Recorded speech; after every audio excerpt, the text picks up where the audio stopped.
दोस्तों नमस्कार, मैं मनोज कुमार शर्मा एक बार फिर आपके बीच में आजाद हिंद आवाज न्यूज के लिए।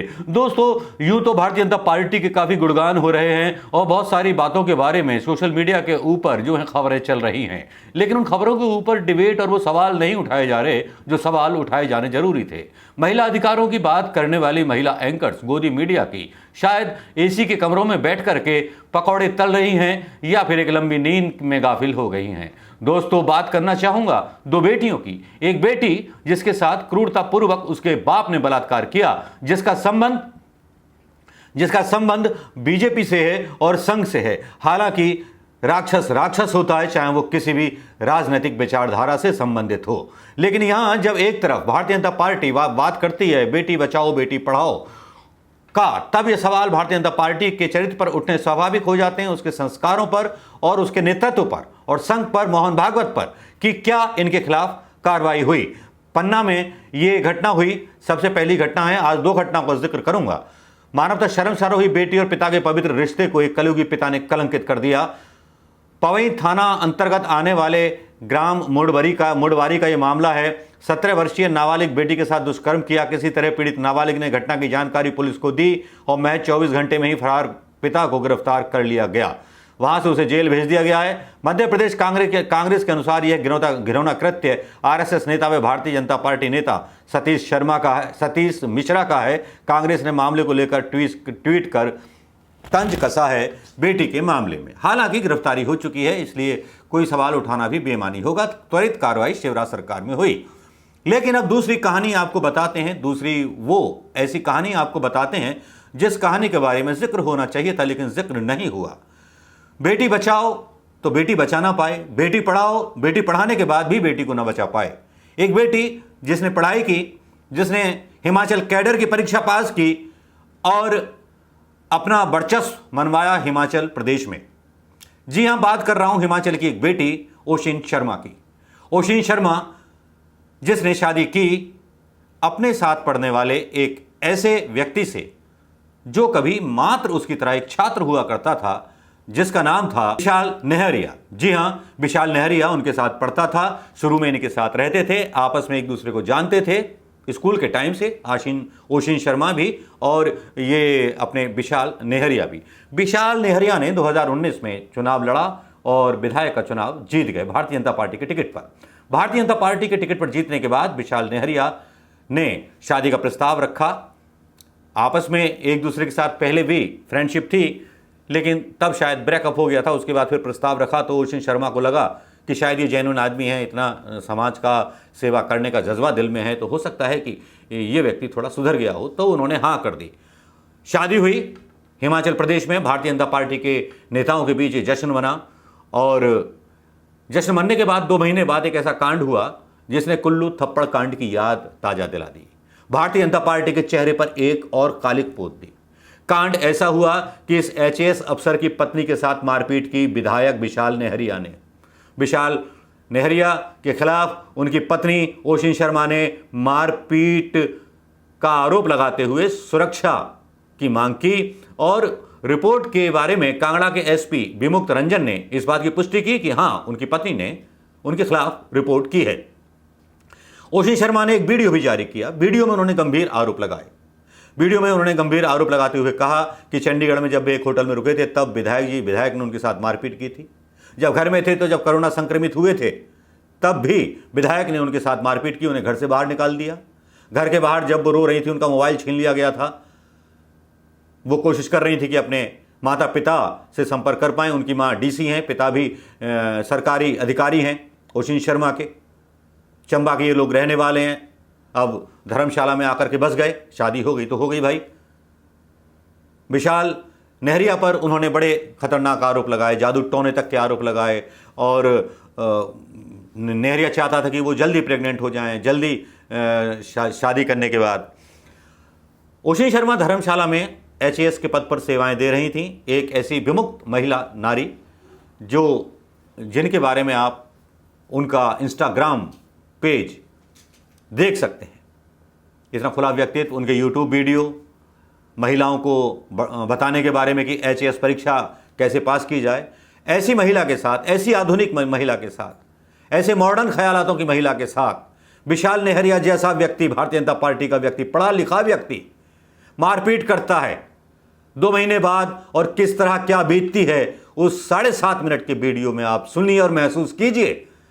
एक महिला के अपमान की दास्तां महसूस कीजिए, एक पढ़ी लिखी लड़की के अपमान की दास्तां महसूस कीजिए कि आज भी हमारे हिंदुस्तान में ऐसे लोग भी जिंदा हैं जो महिला अधिकारों की तो बात करते हैं, लेकिन महिलाओं को अधिकार देने के मामले में केवल दिखावा करते हैं। बेडरूम के अंदर घुस के कहानी कुछ और होती है। सुनिए ओशिन शर्मा का ये वीडियो। ओशिन शर्मा बोल रही हूँ। मैं 2018 बैच की ब्लॉक डेवलपमेंट ऑफिसर हूँ और 2019 बैच की मैं एचएस अधिकारी हूँ। और मेरी शादी विशाल नेहरिया, जो कि एमएलए धर्मशाला हैं प्रेजेंटली, उनसे 26 अप्रैल को हुई थी। और ये शादी हम दोनों की रज़ामंदी से हुई थी, लेकिन आज की डेट में वो मुझे फ़िज़िकली, इमोशनली अब्यूज़ करते हैं, मेरा शोषण करते हैं, मुझे इमोशनल ब्लैकमेलिंग करते हैं, मेंटल टॉर्चर करते हैं। कल उन्होंने अपने परिवार के सामने मुझे बहुत ज़ोर से मारा, 3 थप्पड़ मारे और मैं बिस्तर से नीचे गिर गई। और उन्होंने अपने माँ बाप को बुलाते हुए ये कहा कि आप ये देखिए, मैंने इसको मारा है और अब किस्सा ख़त्म करते हैं। मैं आपको कल मैंने खुद को सेव करने के लिए कुछ फ़ोटोज़ ली हैं, आप देख सकते हैं कि उनकी उंगलियों के निशान मेरे चेहरे पे हैं और मेरे पूरे फेस में बहुत ज़्यादा पेन है। मैंने खुद को बचाने के लिए खुद को कमरे में बंद किया और अपने पेरेंट्स को उसी समय कॉल किया और वो लोग मुझे वहाँ से ले गए। मैं बहुत ही ज़्यादा मेंटली परेशान हूँ, क्योंकि कॉलेज में हम लोग साथ थे, लेकिन उसके बाद इन्हीं हरकतों की वजह से, क्योंकि कॉलेज में भी ये मुझे मारते थे, मैंने इन्हें छोड़ा और मैंने अपनी ज़िंदगी में आगे बढ़ी। लेकिन एमएलए बनने के बाद ये फिर मेरे पास आए और 2019 में आए और मुझे निरंतर शादी के लिए बोलते रहे। मैं 2021 तक मैंने इन्हें मना किया, लेकिन 2021 में मुझे लगा कि शायद ये एक जेन्युइन इंसान है और शायद ये मुझे भूल नहीं पाए हैं कॉलेज से। मैंने इन्हें मौका दिया, लेकिन इन्होंने मेरा बहुत ही नाजायज़ फ़ायदा उठाया है। शादी के चौथे दिन ही इन्होंने मुझे घर से बाहर निकाल दिया। इनके पेरेंट्स उस समय नहीं थे और घर से बाहर निकाल दिया सुबह 4 साढ़े 4 बजे, जब मैं कोविड पॉजिटिव थी, और कहा कि वो सामने रास्ता है, तू चली जा वहाँ पे। और मैं वहाँ चली गई। मैंने कहा मुझे फ़ोन दे दीजिए, इन्होंने मुझे फ़ोन भी नहीं दिया। मैं सड़क पर बैठ गई। आई वॉज़ वेटिंग कि कोई आएगा तो मैं फ़ोन लूँगी, अपने पेरेंट्स को कॉल करूँगी। ये वहाँ आ गए। इन्होंने ग्लास की बोतल उठाई और थ्रेट किया कि मैं इसको अपने सर पे मार दूँगा अगर तो मेरे साथ वापस नहीं चली। उस ब्लैकमेलिंग के बाद मैं घर चली गई इनके साथ वापस। मैंने कहा आपकी मम्मी को पता होना ज़रूरी है।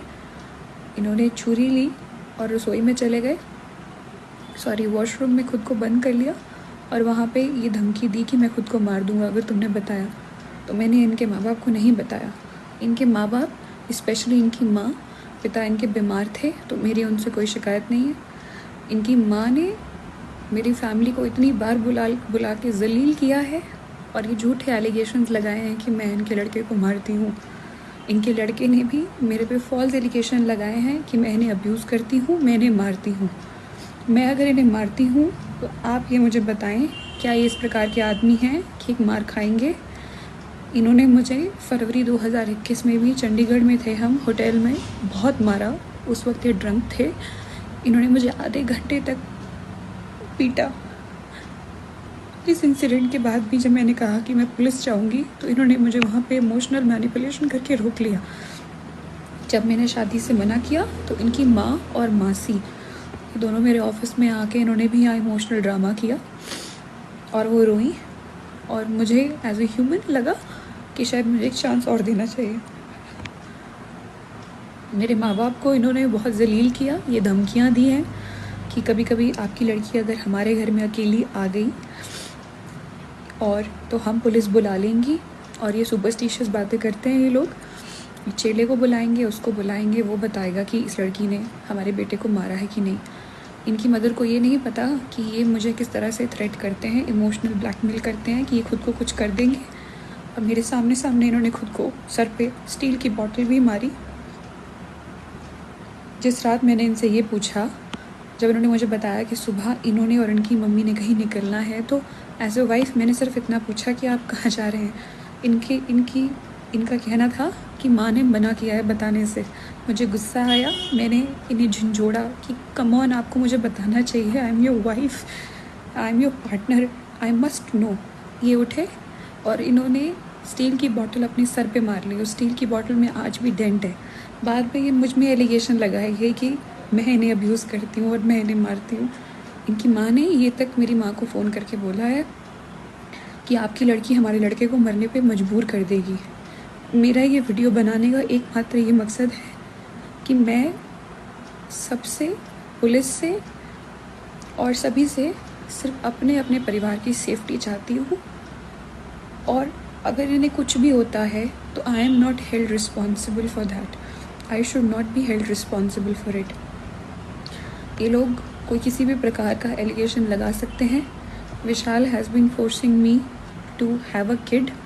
I have told him numerous times that he is not mentally fit to be a father, and he has been forcing me.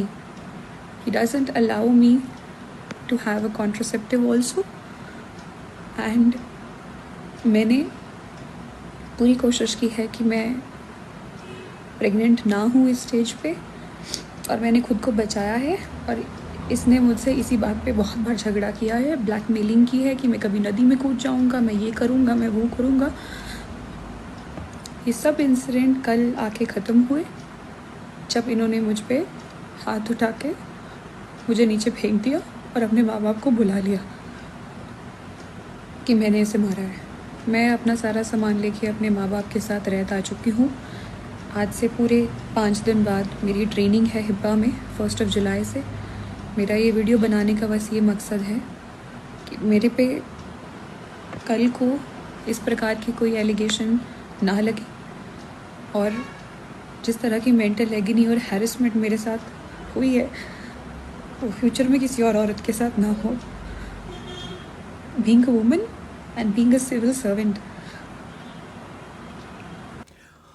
Ocean Sharma का ये वीडियो आपने देख लिया होगा। ओशिन शर्मा के बारे में जो भी संक्षिप्त में था मैंने आपको बताया। ओशिन शर्मा जो हैं एक बड़े आज़ाद ख्याल की महिला रही हैं। अंदाज़ा लगाया जा सकता है उनके इंस्टाग्राम को देख करके। शादी शाहपुर की रहने वाली हैं। शाहपुर एक ऐसा गांव है जिसको ये दर्जा हासिल है कि शाहपुर से अधिकतर लड़कियां जो है राजनीतिक विरासत वाले ख़ानदानों में भी आई हैं। कांग्रेस के कई नेताओं का मतलब जो ससुराल है वो इस गांव में है, हिमाचल के शाहपुर में। रैत में शादी हुई थी विशाल नेहरिया की। शाहपुर के बंडी से विशाल नेहरिया ताल्लुक़ रखते हैं और परिवार मतलब सेटल हो चुका है धर्मशाला में। ओशिन शर्मा हिमाचल प्रशासनिक सेवा की अधिकारी थीं। 17वीं रैंक इन्होंने हासिल की थी। कांगड़ा में बीडीओ के पद पर कार्यरत थीं। ओशिन शर्मा के पिता भुवनेश शर्मा नायब तहसीलदार और माता सुंदरी शर्मा डीसी कांगड़ा के धर्मशाला स्थित कार्यालय में कार्यरत हैं। ओशिन का मूल परिवार चंबा का है, ये मैंने आपको बता ही दिया था। और ओशिन शर्मा महिला सुधारों के कार्यक्रम में भी देखी गई और काफ़ी ज़्यादा वो किया, लेकिन दुख जब हुआ कि कोरोना काल में एक विधायक पति ने उनका अपमान करते हुए उन्हें शादी के ठीक 2 महीने बाद निकाल दिया। तो दोस्तों, अब सवाल भारतीय जनता पार्टी नेतृत्व से पूछे जाने चाहिए। स्मृति ईरानी से पूछे जाने चाहिए जो निर्भया कांड पर हल्ला काट रही थीं। इन दोनों ही मुद्दों पर सवाल पूछे जाने चाहिए भारतीय जनता पार्टी से। सवाल तो बनता है, ऐसे नेताओं की बर्खास्तगी और इस्तीफा भारतीय जनता पार्टी से तो बनती है। मैं प्रधानमंत्री से अपील करूंगा, मुख्यमंत्री जयराम साहब से अपील करूंगा कि ऐसे विधायक को तत्काल निलंबित करें जिन्होंने एक महिला का अपमान किया, एक हिमाचल प्रशासनिक सेवा में काम करने वाली महिला का अपमान किया। क्या महिलाओं के लिए कोई कानून नहीं? क्या जस्टिस फॉर ओशिन शर्मा का ट्विटर टैग आज नहीं चल सकता? कोशिश कीजिए चल जाए तो दोस्तों। इंसाफ मांगिए ओशिन शर्मा के लिए, क्योंकि विधायक और रसूख और राजनीतिक रसूख वाले लोग अक्सर न्याय नहीं मिलता।